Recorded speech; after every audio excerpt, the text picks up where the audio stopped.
요즘은 저희가 피가 바짝바짝 마릅니다. 셀러분들도 마찬가지고요. 이렇게 조금만 더 가면 대폭락이 올 수밖에 없다는 소리도 여기저기서 솔솔 나옵니다.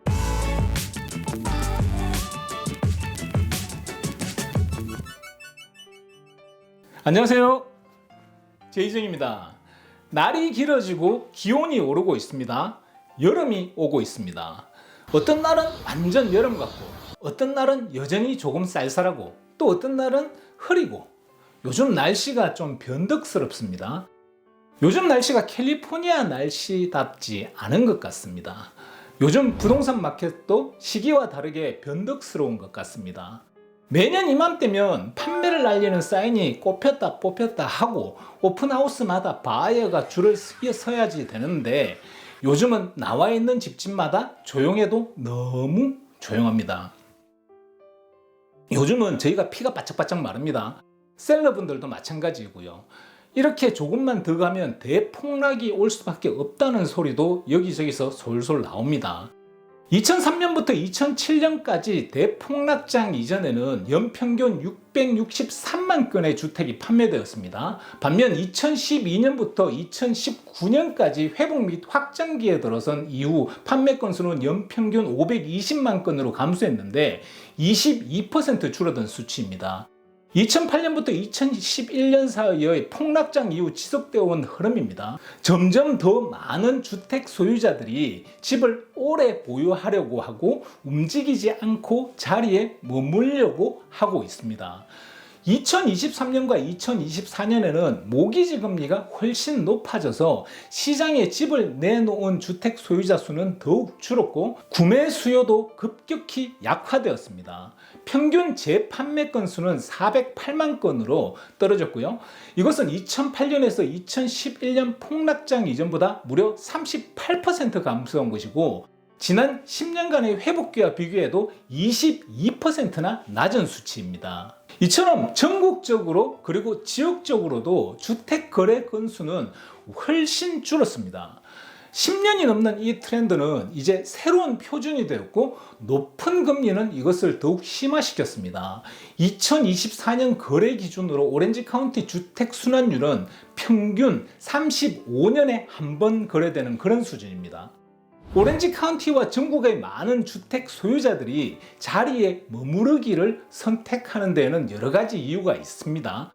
2008년에서 2011년 폭락장 이전에는 훨씬 더 투기적인 분위기가 팽배했습니다.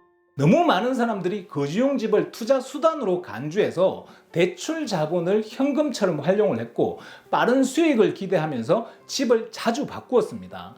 당시에는 대출 기준도 느슨했고 감당하기 어려운 대출을 받기도 했습니다. 하지만 폭락장의 화상을 경험한 이후 대부분의 구매자들은 집을 오랫동안 머무를 수 있는 공간으로 인식하게 되었습니다.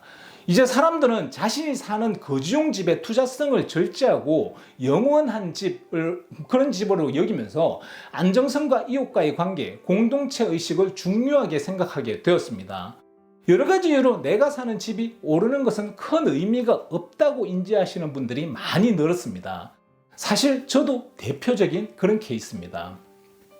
그런 문화가 자연스럽게 형성된 데다가 대부분의 주택 소유자들은 역사적으로 낮은 수준의 금리를 재융자를 했습니다. 일부는 2% 중반의 금리를 갖고 있어 현재와 같이 높은 금리 환경에서는 이사를 가는 것이 매우 어렵습니다.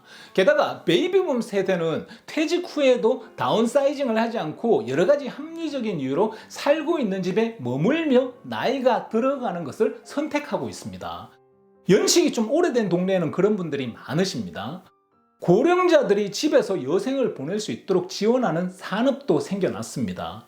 이것은 더 길어진 기대 수명과 건강한 생활 습관 덕분일 수도 있습니다.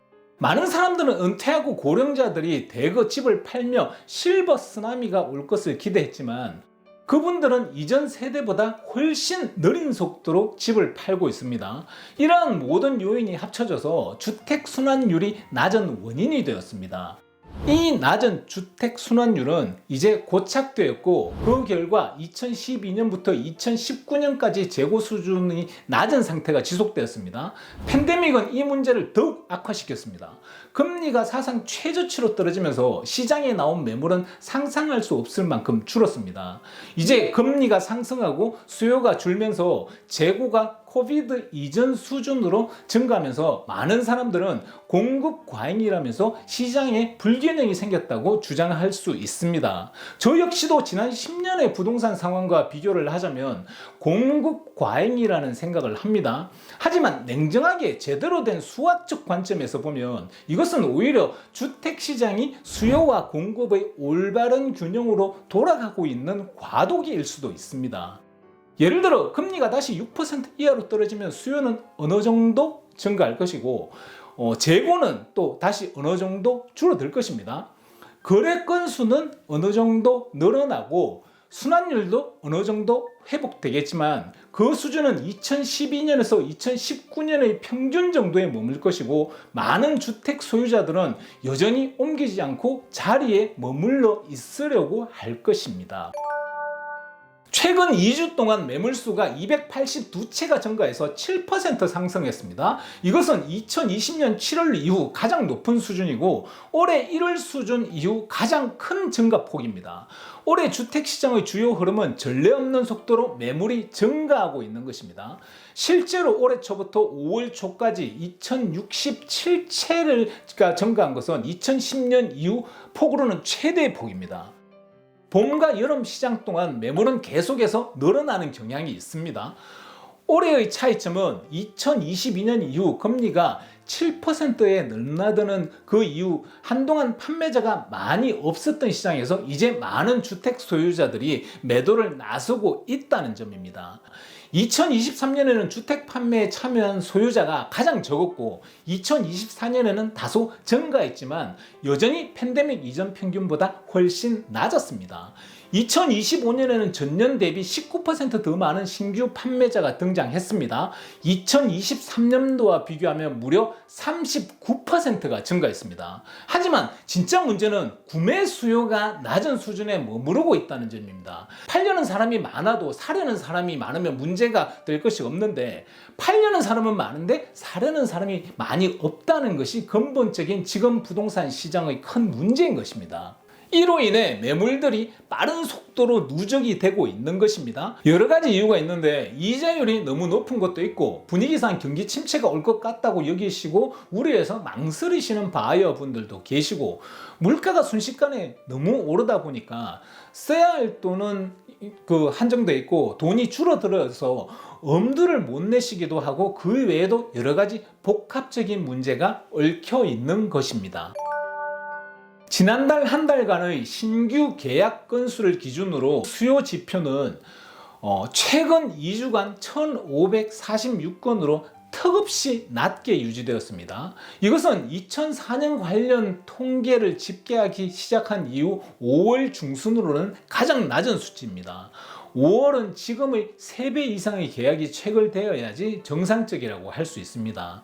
현재 모기지 금리는 작년보다 소폭 낮아져서 영상을 만드는 오늘 기준으로 6.92%로 작년 같은 시기에 7.12%보다는 낮지만 이러한 하락이 주택 거래 증가로 이어질 정도는 아닙니다. 이 현상은 4월 2일 발표된 대규모 관세 부과 소식 이후 소비자 심리가 급락했기 때문으로 보입니다. 소비자 심리가 위축되며 일부 잠재적인 구매자들은 주택 구매 계획을 보류하게 되는 것입니다. 여기에 금융시장의 변동성도 소비자 신뢰도를 더욱 악화시켰습니다. 최근 중국과의 무역 전쟁 관련 긍정적인 진전이 소비자 심리에 어떤 영향을 미칠지 그리고 그것이 주택 수요에 어떤 변화를 가져올지를 앞으로 유심히 지켜볼 필요가 있습니다. 연준에서는 여기저기 압력과 로비가 많아서 모든 경제지표 발표를 면밀하게 열심히 모니터링하고 있다고 합니다. 사실 그것이 현재로서는 모기지 금리를 낮출 수 있는 유일한 경로입니다. 이들 발표가 시장의 성과가 어떻게 비교되는지에 따라 금리가 오르거나 내릴 수가 있습니다. 소비자 물가지수, 생산자 물가지수, S&P 글로벌 제조업 및 서비스업 구매 관리자 지수, 또한 향후 발표될 추가 관세 정책들도 금리에 영향을 주게 될 것입니다. 다들 잘 아시겠지만 특히 소비자 물가지수와 생산자 물가지수는 어떤 나라든지 중요한 인플레이션 지표가 됩니다. 그래서 이렇게 복잡한데 집값은 도대체 어떻게 될까 하는 의구심이 듭니다. 이렇게 수요와 공급만 펼쳐놓고 보면 내일 당장 폭락을 해도 이상하지 않을 미국 부동산 상황인 것은 맞습니다. 하지만 폭락장을 경험하기에 힘든 것이 지금 다수의 집주인들은 낮은 금리와 높은 에퀴리를 가지고 있는 상황입니다. 매물이 늘어나고 구매자가 적은 현재 상황을 보면 떨어지는 것이 정상인데 안 떨어지는 것은 집주인들이 싸게 팔 생각이 없어서 그런 것입니다. 아니, 싸게 팔 이유가 없는 판매자들이 대부분입니다. 그렇다고 거래 자체가 없는 것도 아닙니다. 지금 시장은 느리게 가는 마켓이라고 보시는 것이 맞습니다. 이런 시장은 팔려는 판매자들에겐 다소 조바심을 일으킬 수 있지만 바이어에게는 오히려 다양한 옵션과 협상의 여지를 가질 수 있는 기회의 시장이기도 합니다. 결국 지금의 시장은 빠르게 치솟는 시세 차익을 기대하기보다는 실수요자 중심의 전략과 장기적 안목이 더 중요해진 시기입니다. 셀러에게는 가격 경쟁보다 가치 전달이 더욱 중요한 요소가 되고 있고 바이어에게는 조급함보다는 철저한 준비와 분석이 기회를 만들 수 있는 열쇠가 됩니다. 주식시장도 마찬가지입니다. 계속 떨어질 것 같지만 지나고 보면 그때 샀어야 된다 하는 순간들이 있듯이 부동산도 지금 이 시기가 나중에 보면 의미 있는 기회라고 느껴질 수 있습니다. 무리해서 접근하는 것이 아니라면 지금은 셀러와 바이어 모두가 신중한 전략 속에 희망을 가질 수 있는 시점이라고 생각이 됩니다. 이상입니다. 도움이 되셨으면 좋겠습니다. 감사합니다. 따봉!